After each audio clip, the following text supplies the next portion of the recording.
This week's video is an interesting one because it contains a video within a video. Hence, I was a little bit late uploading it. Not that that will matter to you at this point because most of you will watch it subsequently. But I'm actually out now filming a second part of the video which is inserted about halfway through. So just so that when that comes up, it doesn't overly surprise you. So I'll let the I'll let the first part of the video that I filmed a week before play out first, and then it will continue on the other side of the bit I'm about to shoot now.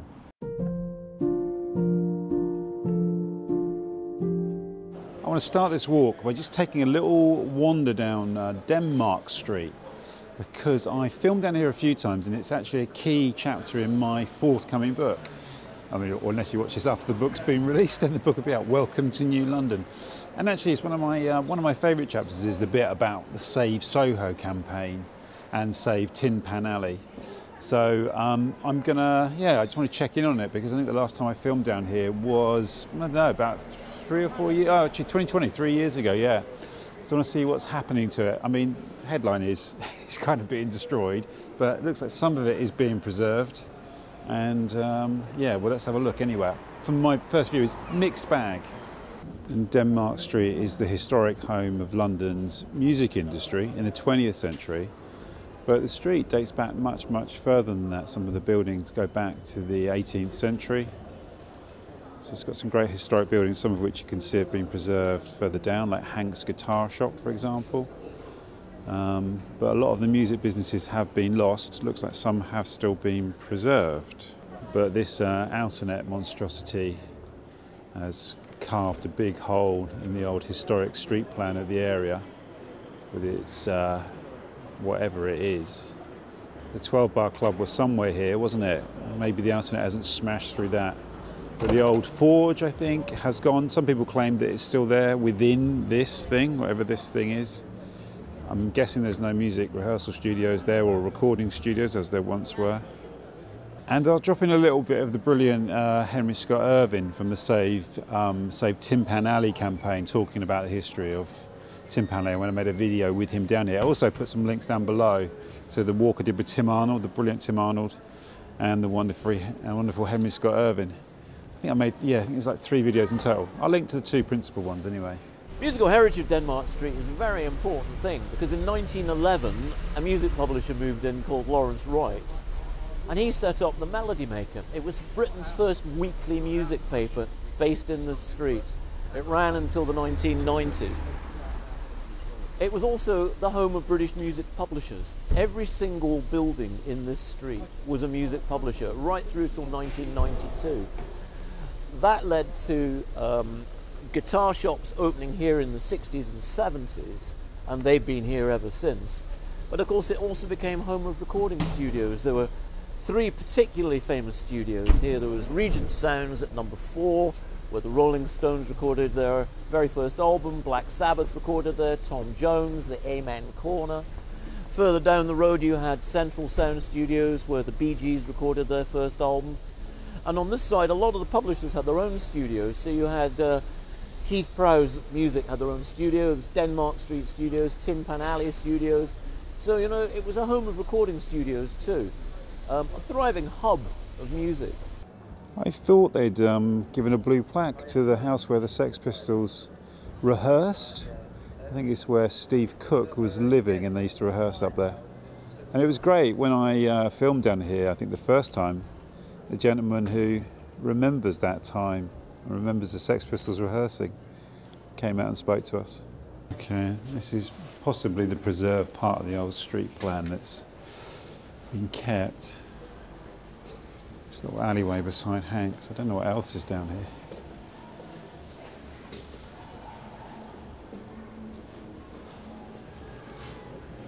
Right. Yeah, I think this is here to preserve the old little alleyways and courtways that were here behind Tin Pan Alley between here and Tottenham Court Road Station. But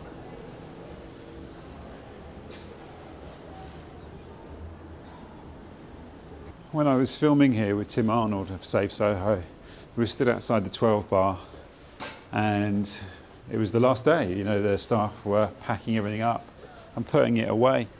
and that was the end of the 12-bar club. And this is all described in the book, and also I do this sort of historical detail about Denmark Street in St Giles. You've got the church here, which is on the site of a medieval leper hospital. And the old district of St Giles is now dominated by this awful building here, which has been the headquarters of Google. I'm not sure if Google is still there or they've moved out. But of course, St Giles was a famous rookery, a den of vice and ne'er-do-wells. Kind of still is a little bit. Nothing really thrives around here. There's some real, you want an example of psychogeography? Well, you can look no further than St Giles. St Giles is famously the setting of Hogarth's Gin Lane, and it was an area of all these little narrow streets, a little bit like you see down there actually. You can see a little bit of it. That's the old sort of street plan of St Giles. It was terrible poverty. Of course, that was the time of the gin craze in London. And this churchyard here at St Giles in the Fields was still beloved of drug users right until, well, not that long ago. I don't know what it's like now, but part of the character of the area never really changed.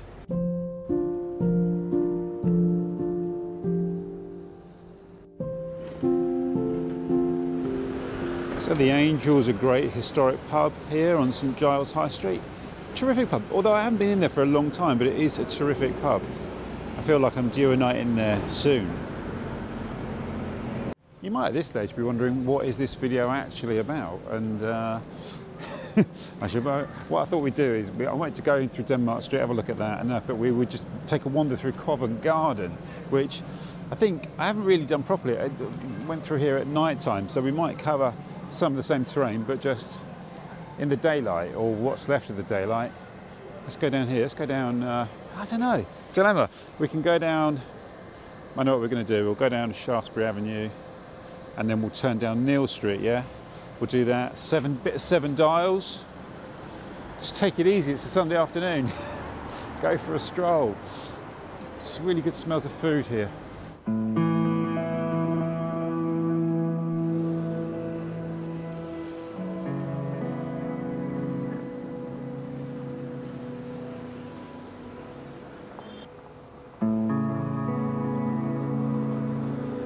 The Great Forbidden Planet. It's a fantastic comic book store and various other bits of memorabilia and collectibles. My boys loved that sort of shop. That shop absolutely rinsed me on a number of occasions. I'm feeling more drawn down Monmouth Street actually than Neal Street. We will come back to Neal Street, don't worry. We'll go down there 7 dials and work our way back towards the Piazza. How's that sound? There's lots of kind of little quirky little independent shops around here, around 7 dials into Monmouth Street, 7 dials back into Neal Street and Covent Garden Piazza. Designers, good coffee, nice little restaurants, a few hotels down here now. So it's always been a good day out Covent Garden, hasn't it? Let's be honest. So the streets around here that make up 7 dials were developed in the 1690s by a guy called Thomas Neal, who was an MP. And he wanted to try and cash in on the success of Covent Garden Piazza, which is earlier in the 18th century. Sorry, earlier in the 17th century. Let's get that wrong. And it was the names of the streets, like Monmouth. The Duke of Monmouth, of course, famously had Monmouth House in Soho Square. We talked about him in the first Soho video. It didn't quite work out for some reason, I'm not entirely sure, and it pretty soon descended into a bit of a slump, hence we had the St Giles rookeries and all of that, and it was still a little bit dodgy right up until the 19th century, when you had Dickens describing it as a place where you might not want to hang around too much. And the streets here, each of the 7 streets, once had a pub facing each other. Those were the days, eh?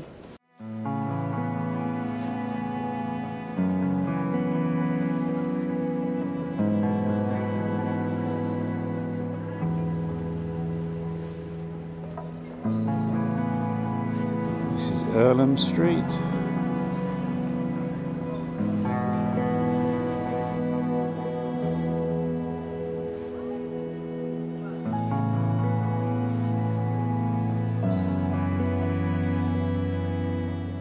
What's interesting though, Seven Dials clearly stands on a hill. Look, you can see we're looking down there into a little valley.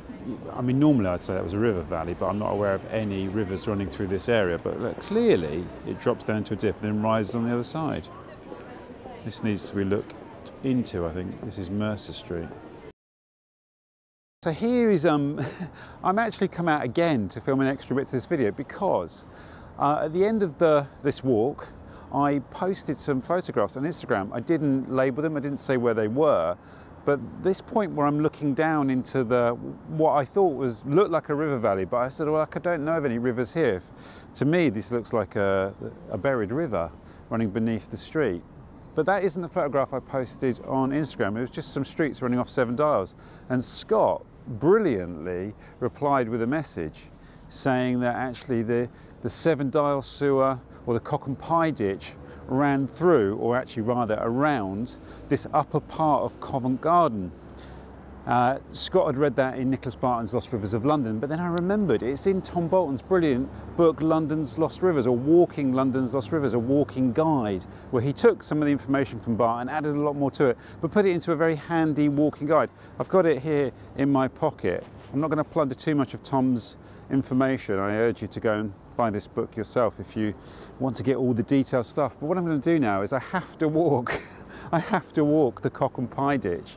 This is part of the reason I love doing what I do, is things like this. I've been excited all week about the prospect of coming and walking this particular lost, well, I'm not sure it's a lost river, whether it ever was a river, it may have just have been a drainage ditch, but still it reveals a really fascinating part of the history of Covent Garden, as lost rivers often do. Lost rivers reveal so much about the areas that they run through, and yeah, I'm really thrilled to be doing this. So what we're going to do is just walk the route of the Cock and Pye Ditch.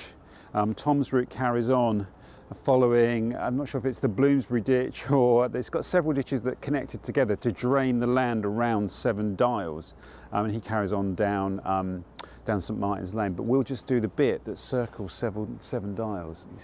And I'm here in Embankment Gardens, by the way, which is where it starts.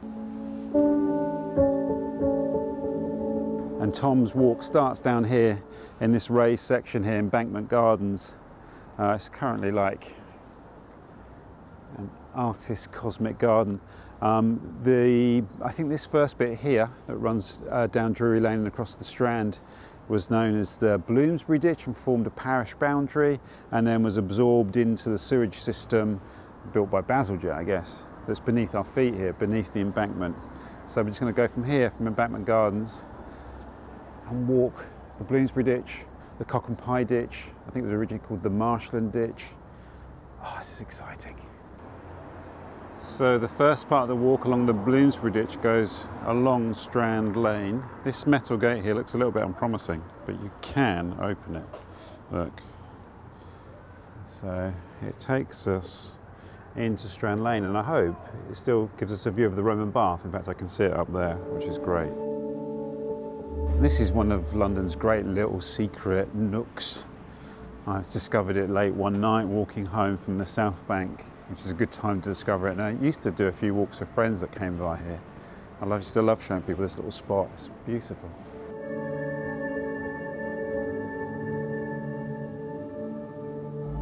And the Surrey Steps here, which is another great little secret corner of London. That shows you how far down we are in this, whether it's a river or whether it's just a drainage ditch, not sure, but it certainly was a drainage ditch or a sewer. You can see, look, so we're much below the street level here.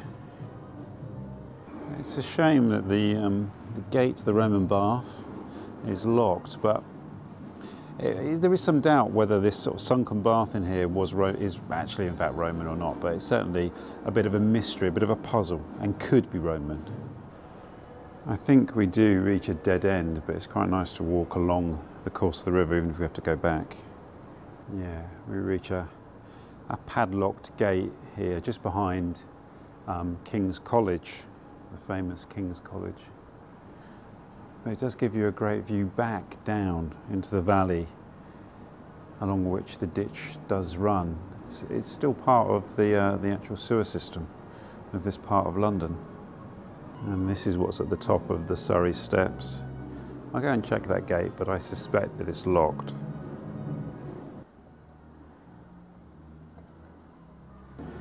And this is looking back down from the top of the Surrey steps.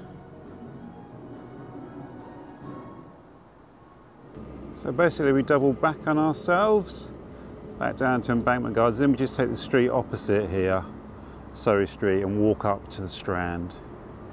And interestingly, Tom writes about how this area here between the Strand and the Thames, east and west, was a series of palaces. To behind me here, I think, was Arundel Palace.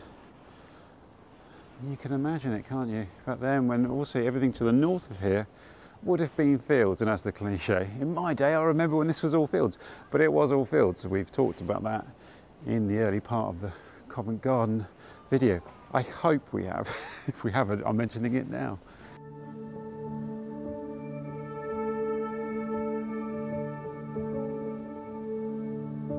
And here's one of the entrances to the famous Aldwych station, one of London's ghost stations. It was originally on the Piccadilly line, as you can see up there. And this is, I think, one of the, probably the most commonly used location for when they shoot scenes in films and TV shows in the underground. This is where they usually shoot it, here at the old Aldwych station. And it was such a lovely surprise for me to discover this newly pedestrianised area here on the south side of Aldwych around St Mary le Strand. What a beautiful little piazza it is now, a new open public space for London, which is particularly glorious in the sunshine.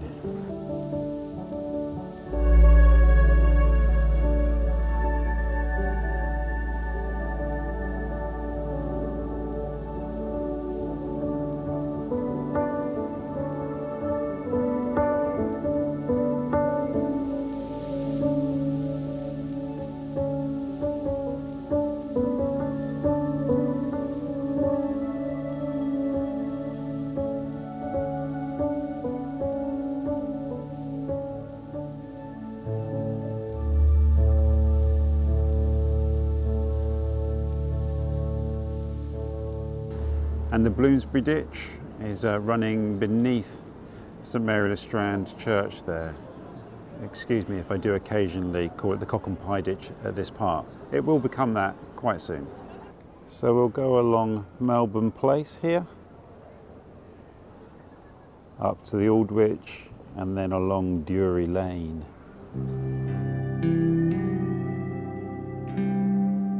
So the Bloomsbury ditch continues here along Drury Lane. Of course, famous for its theatre, the Theatre Royal, but also the site of an old theatre from 1616, the Cockpit Theatre. Drury Lane Gardens here is a former burial ground, an overflow burial ground. And this Peabody estate here is on the site of the Cockpit Theatre, which opened in 1616. On the site of a former cockpit, surprisingly, and operated as an indoor theatre for a while, I think, before the Theatre Royal Drury Lane opened. And just a reminder that there is another Covent Garden video that I did at night time on Halloween 2021 that covers some of this area. So anything not in this video may be in that one, can't guarantee it, but things like the Masonic Hall, all that kind of stuff, Opera House, etc., is in that other video, shot at night. Different kind of vibe, different ambience. We're going to cross over Long Acre and we carry on straight up Drury Lane. And the grand Masonic Hall, the Central Masonic Hall, obviously featured in Dan Brown's The Da Vinci Code. I'm not sure what's going on at the entrance there though. So then we turn left off Drury Lane into this little alleyway here, which is Shelton Street. And this is the street I was looking down into from Seven Dials that made me think that maybe there was a river down here. And here it is, the Cock and Pye Ditch. Tom's book reminds us that Aldwych is an Anglo-Saxon word meaning old settlement, Aldwych, which being settlement, old being, well, old really. And this was the old Anglo-Saxon city of Londonvic, distinct from Londinium, the abandoned London city in the square mile. The city of London was abandoned after the Romans left. I've talked about that many times when people ask me if I could go back to any period of history in London. That's the one I go back to, just after the Romans had left, when that city was abandoned. I'd love to walk around the old abandoned city of London. So the Anglo-Saxons built their own settlement here around Covent Garden, which I always find really intriguing. And there is an article in the wonderful London Archaeologist all about it. I've been meaning to walk Anglo-Saxon London, Londonvik, a few times. So I don't know if we'll come back and do one on that specifically, maybe, but Tom talks about how they have found some Anglo-Saxon buildings, you know, middle Anglo-Saxon buildings around Short's Gardens. Well, that's coming up. Maybe I'll save that bit of information for later, but that's off of Neal Street. You know, further evidence that this was Anglo-Saxon Londonvik. So we're going for, we could call this a day out in Londonvik, as well as a walk around Covent Garden, as well as walking the Cock and Pye Ditch. So we'll cross over Endell Street here, but once upon a time Endell Street was one of my favourite little streets in London. The Cross Keys pub over there used to be one of my favourites, and I'd actually forgotten about it, to be honest with you, so it's good to be reminded of that pub. I wonder if it's still any good. I'm not going to go in there now. And now we turn into Neal Street, and it's really interesting to contrast it with when I walked up here a week ago, last Sunday, and it was dead, but that was a kind of wet and miserable day. Today it's absolutely rammed, isn't it? And this is looking up Earlham Street to Seven Dials. All the streets to the left here lead into Seven Dials, which is at the heart of the area that the Cock and Pye Ditch drained. The area within the ditch was known as simply as the Marshland, because that's what it was. And so the ditch encircled it, the Cock and Pye Ditch encircled it to drain that land. And of course, Thomas Neal developed the area around it once the land was drained. And it also collected ditches from elsewhere. And Scott in his comment mentioned the way that Frith, I think it was Thomas Frith from Soho, possibly illegally diverted his sewer into the Cock and Pye Ditch, creating another, you know, what was once mythical lost river of Soho, which was probably just Frith's drainage ditch, his sewer, basically. So everything to the left was the marshy field, the Cock and Pye field, and the name Cock and Pye Ditch comes from a pub that was here. I think originally it was called the Marshland Ditch. Tom posits a few names for different parts of it, but Cock and Pye is the one that was last known as, apparently. So intriguing, eh?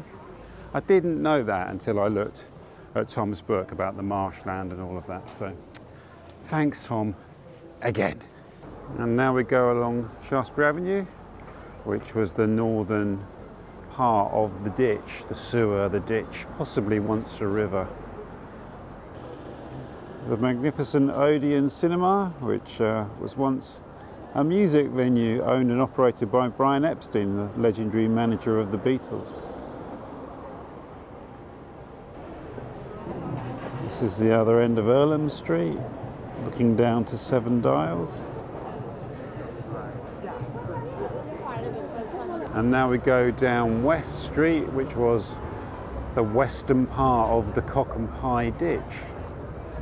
Still amazing to walk through this area today and think of it as being a kind of rural hamlet, the hamlet of St Giles, with this field to our left here, or to my left, where this, what theatre is this actually? It's near the St Martin's with Mousetrap. What's this one? I don't know. That's interesting. It's the Ambassadors Theatre. How could I forget the name of the Ambassadors Theatre? And the Mousetrap here at the St Martin's Theatre, which has been running, I think it's the longest running play in the world, it tells us there.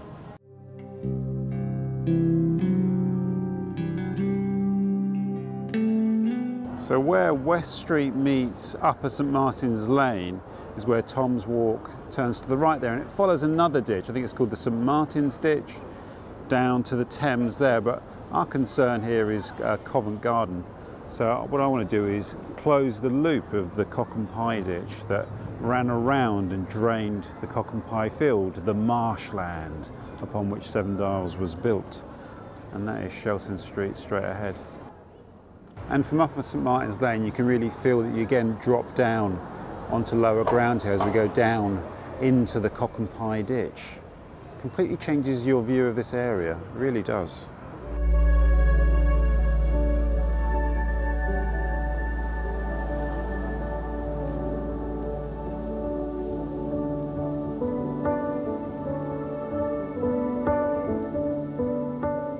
And this is looking up Mercer Street to the obelisk at St Giles there, or it's not really an obelisk, is it? The pillar at St Giles, and that is the view from there, looking down Mercer Street, is what first alerted me to the possible presence of a buried watercourse. And really, where this walk takes off and took a whole new direction. And this is the continuation of Shelton Street. And we arrive back at the Crown and Anchor corner of Shelton Street and Neal Street, and that closes the loop, really. That closes the loop of the Cock and Pye Ditch. And what a great additional walk that was, or a great diversion. And thanks so much to Scott for that message on Instagram that sent me off on this brilliant, beautiful tangent. That's what I love, you know, walks beget walks beget walks, and this is a continuous conversation. And also thanks to Tom Bolton for writing the book and including this walk in it. That's brilliant. So now let's crack on with the rest of our Covent Garden video.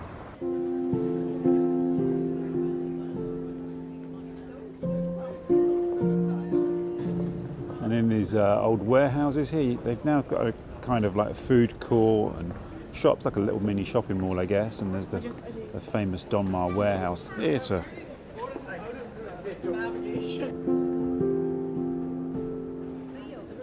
Neal Street, clearly named after Thomas Neal, who laid out Covent Garden. And for me, in a lot of ways, when you said Covent Garden, really what you meant was the Piazza and Neal Street. Neal Street was always a little bit kind of natty and hippie, wasn't it?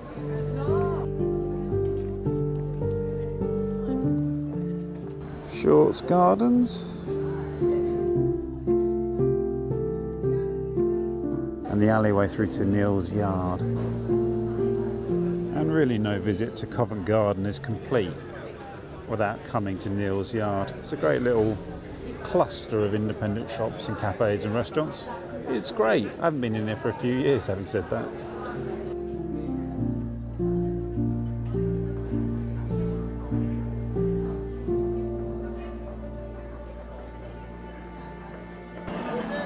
Long Acre.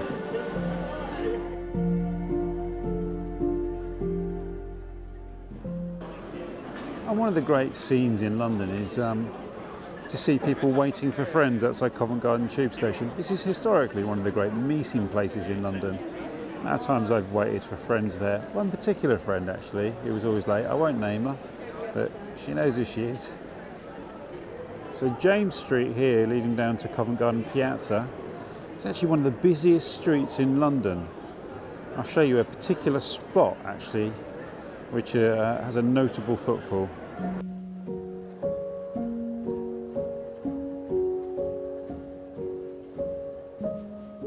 So the Apple store there is built on the site of the old the Rock Garden, a classic restaurant, and there was the Rock Garden venue beneath it, and they used to have a little ticket booth there.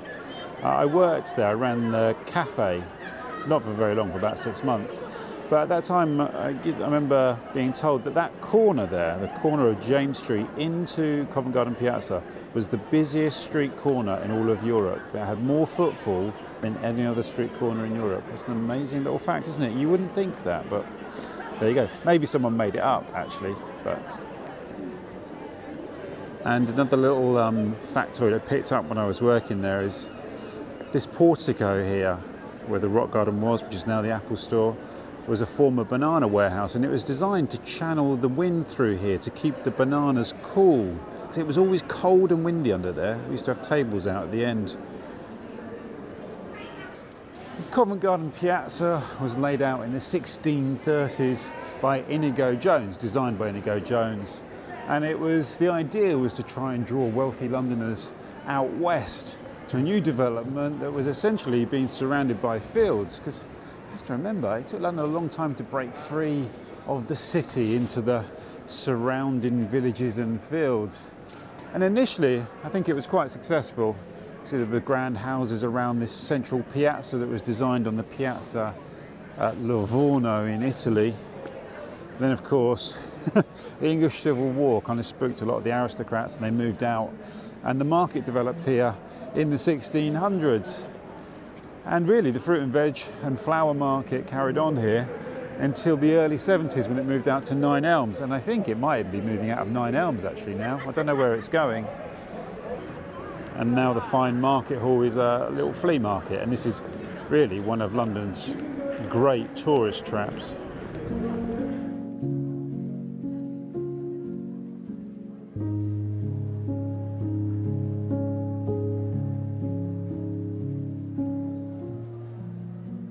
And of course, the other thing that Covent Garden is associated with now, two main things. If you ask a lot of tourists what Covent Garden is associated with, it's street performers, buskers particularly, and baked potatoes for some reason. I don't know why, but when I worked in the Rock Garden, the cafe over there, that was what people came here for, a baked potato, and they queued up for ages for them. Very strange. And the majestic St Paul's Church here, the Actors' Church. I recorded a bit about that in my Halloween video that comes through Covent Garden, and I will link to that below because that also includes the Opera House and all that jazz. But it plays a prominent role in the first Peter Grant Rivers of London book.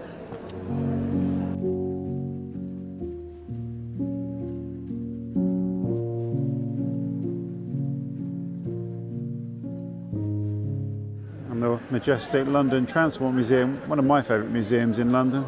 And it's housed in a building that was built in the 1850s. There's some sort of association with the Crystal Palace. Perhaps they share an architect, or it's maybe some of the engineering that was developed for the Crystal Palace. And as the light starts to fade, we'll take a stroll down Henrietta Street. A couple of notable addresses here. This is where the Boy Scouts had their very first offices in London. Baden-Powell's publisher was down here and they used that as their offices. But that isn't what I wanted to look at. It links back to a video I made just before Christmas. Where is it? I want number 10. Oh, there it is. Mrs. Riot. Good name. So at number 10 Henrietta Street over there is where Jane Austen stayed with her brother in his flat. Apparently below it was his bank. I don't think anyone ever claimed Jane Austen came from a humble background, but that kind of puts that to rest, doesn't it?